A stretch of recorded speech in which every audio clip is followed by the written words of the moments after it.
we are promoting cage farming in Lake Victoria.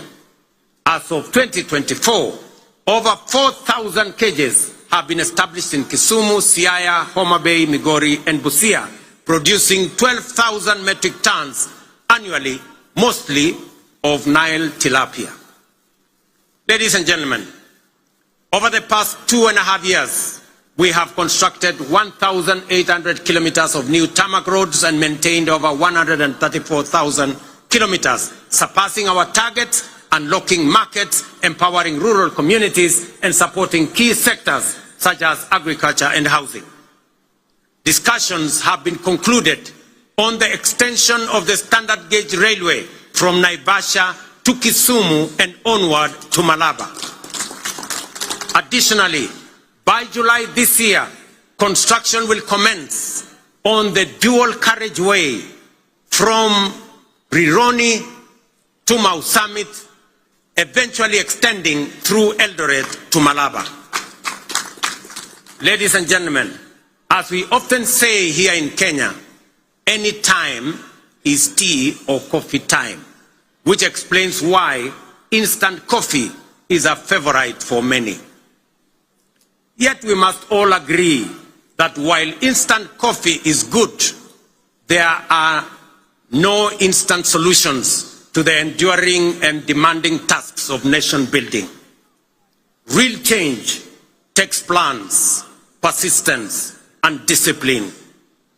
Promises must be followed by action and the willingness, discipline, and grit to do what is necessary day by day. Above all, we must overcome the fear of change, knowing that today's world demands courage, conviction, and bold leadership. The transformation underway throughout our country is real and considerable. Profound change is taking place before our eyes. Our children are getting quality education and relevant education. By January next year, we will have employed 100,000 teachers, the highest number in our nation's history, to help build the workforce of the future. Roads are connecting communities. Electricity is reaching every village. Dignified homes are rising across counties. Farmers are feeding the nation. Millions now access quality health care without barriers. Border riders are getting affordable credit, and Mama Mboga are thriving in modern markets nationwide. This is bottom-up economic transformation in action.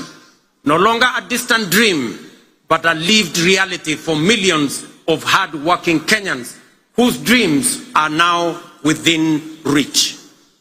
We must sustain this momentum to make up for lost time and create opportunities for millions still yearning for a chance.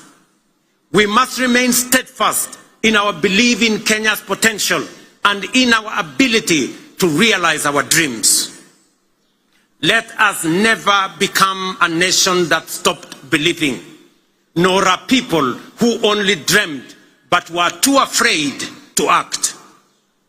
Let us move forward with the same spirit, honoring the vision of our founding fathers.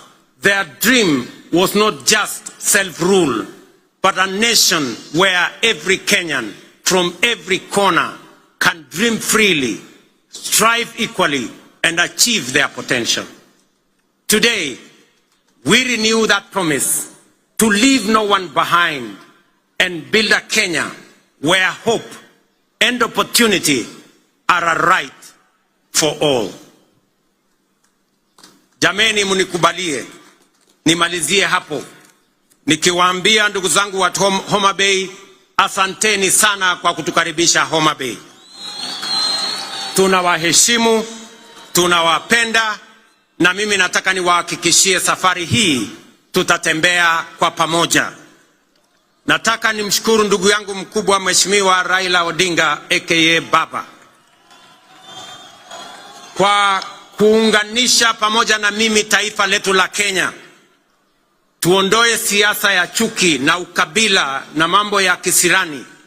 Tuwaweke watu wa Kenya pamoja, kwa sababu umoja ni nguvu.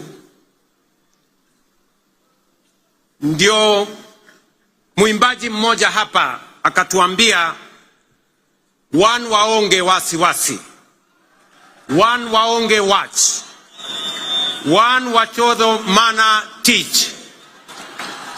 Alisema hakusema? Nirudie. One waonge wasiwasi, one waonge watch, one wachodho mana teach. Kwa Mheshimiwa Kindiki na Mheshimiwa Raila pengine hamuelewi hiyo lugha. Inamaanisha hatuna wasiwasi, hatuna midomo mingi, tunachapa kazi. Ile kazi bila break ndio tunachapa. Ni kweli ama si kweli, watu wa Homa Bay? Tuendelee ama tuendelee? Mimi nasema asante sana. I thank you all. God bless you. God bless our great country Kenya. Thank you very much. Asanteni kwa heshima. Naomba sote tusimame kwa wimbo wa taifa na wimbo wa Jumuiya ya Afrika Mashariki. Waliovalia vyepeo visio rasmi tuweze kuzivua tafadhali.